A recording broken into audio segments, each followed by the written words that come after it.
Today's first impressions video is on Grime, which is a side-scrolling combat platformer-esque. It reminds me a little bit of Dark Souls, mixed with maybe Castlevania in the style that it has been done in.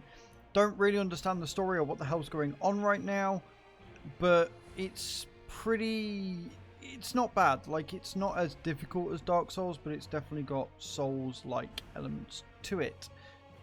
As always, we'll look through the options first, and we'll jump into the gameplay, and I'll give you my first impressions of what I like and what I don't like about the game. Options are not perfect. Like, they're not bad, I just feel like they fall a little bit short. The game is very pretty in that it is fitting for the tone and the narrative, right? It's not pretty like, say, Wavetail, which I covered yesterday on the channel, which was very bright, very colourful. This is pretty in that it fits the theme of the game. It's very, very nice to look at, and there's a lot of detail, but then you look at the options available and there aren't any, and I feel that a lot of that is due to the fact that it is 2.5D side-scrolling and stuff, and as a result they've sort of cut back on the options, if that makes sense. I might just be rambling, but to me it looks like they just didn't go far enough with these options here, and they could make the game look so much better and give you so much more customization to run on much more systems than what they've actually enabled us to do here. But what we do get is we get screen resolution, we get windowed mode, VSync on or off, or FPS limit, and then you've got your texture quality, shadows quality, and AA that you can choose between. I do like the fact that they are drop down menus, that's good. And then you've just got chromatic aberration, ambient occlusion, vinaigrette, bloom, depth of field, and motion blur as just on or off. There's definitely a few more options that they can add here, but what I will say is I like the way it's laid out. Normally I prefer options to be very linear and very easy to see, but this makes good use of the space, right? And then they've also got the aesthetically quite pleasing up here and stuff. Then you got your audio. I will say that even at half volume and everything else turned down a bit, it's still incredibly loud. Now, the soundtrack is fantastic, don't get me wrong, but the game does blast your ears off, and maybe could do with a bit of tweaking here and there just to make it not quite as loud. But that's just a subjective thing on my part. But definitely having it start at least at 70% by default as opposed to being on max. And then lastly, you've got more game settings here. You've got language, screen shake, notifications duration. I like the fact that you can change this. A lot of people, you know, might like longer or shorter notifications, so it's nice that they've got this on here. Then you got player damage, enemy damage, text animation, which is really cool actually. I quite like that.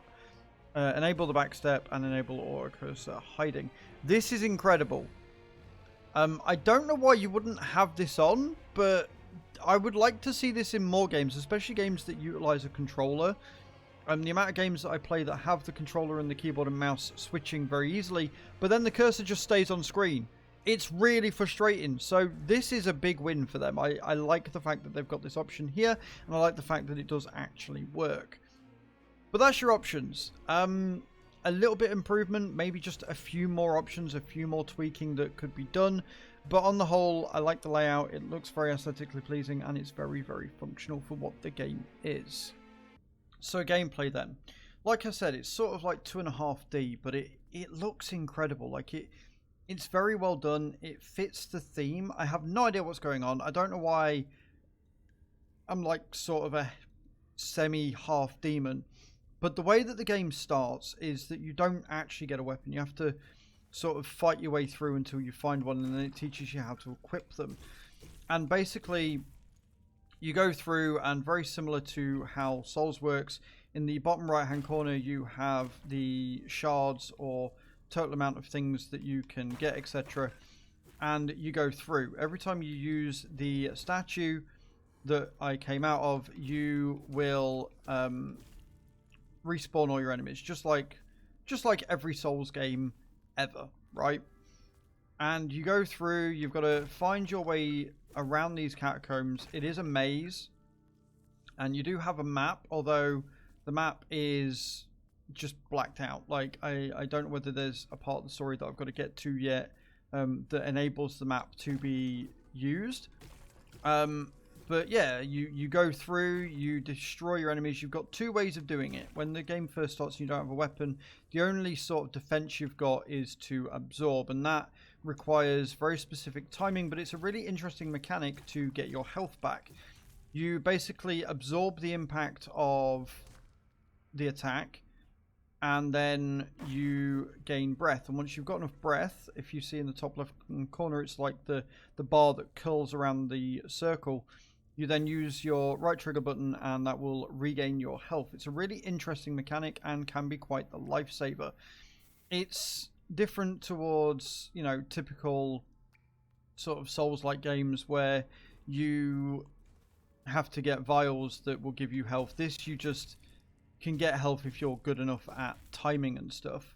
Once you do have your weapon, you have a heavy attack available to you, which will enable you to break through certain breakable walls and will, as a result, open up the area to you once again. So that will allow you to discover new places, discover new things, and, you know, get some more these shards to enable you to level up and grow stronger. You can also find materials for upgrading your strength and stuff like that. Some of these walls are, you know, they take a lot to get through, but once you do get through them, again, new areas will open up and new things that you can find. And you can generally attune beacons, apparently, which is another new thing. And that will give you your map information. There you go. So once you do that, you can look at your map and you can see where you've been and see what you've got to unlock and everything like that. As you can see, the map is rather large, which is kind of cool.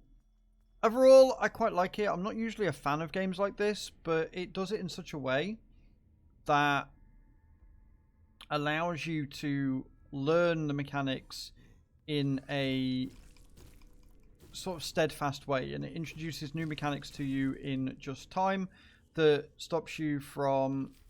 Oh god, I'm gonna die. There you go. Boom. Just like that, we absorb the attack.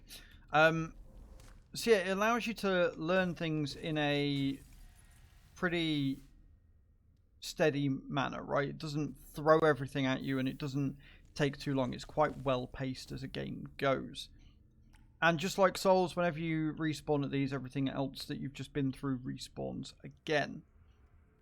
You can then also use this statue here to grow your character. You can, you know, put any of the shards or stuff that you've got into the character to make them stronger. Now, what's nice is you don't lose your shards or your mass or your souls, whatever you want to call it. You don't lose them upon death, which is something that you don't normally see in games like this. Normally you'd lose them and have to find them, or you've lost them and you've just got to carry on. But you don't. You just respawn and then you can level them up.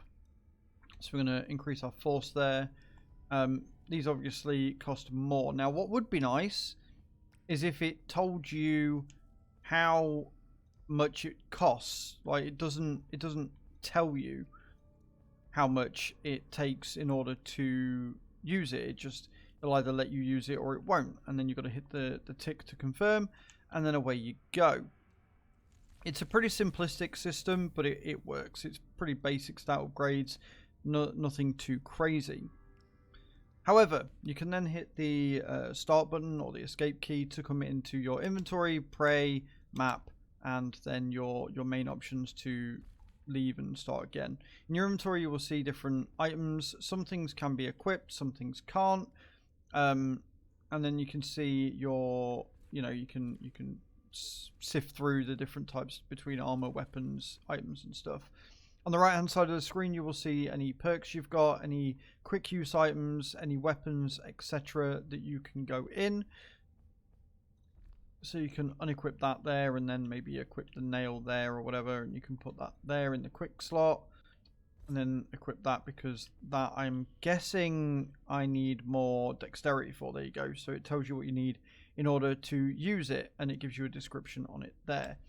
Your prey just shows you the different types of prey that you've been across, and absorption progress, which will give you something, not entirely sure what, but once you've absorbed them all, you can then grow in order to get extra perks and things. And then your map, which we've already discussed, and your options there. Overall, it's pretty well fleshed out. I'm actually quite impressed by it. It's pretty good. I still have no idea about what's going on with the story, but overall, I'm quite impressed. It's easy and fun to play with a decent amount of difficulty thrown in and decent pacing. It's got a nice aesthetic, and I'm quite happy. Like, I don't normally play games like this, but this is one that I would probably put some time into. Let me know in those comments down below what you think. Let me know if this is a game that you would get into. Let me know if you agree with my assessment, if you will. And I will see you all next time. Ciao, ciao, guys.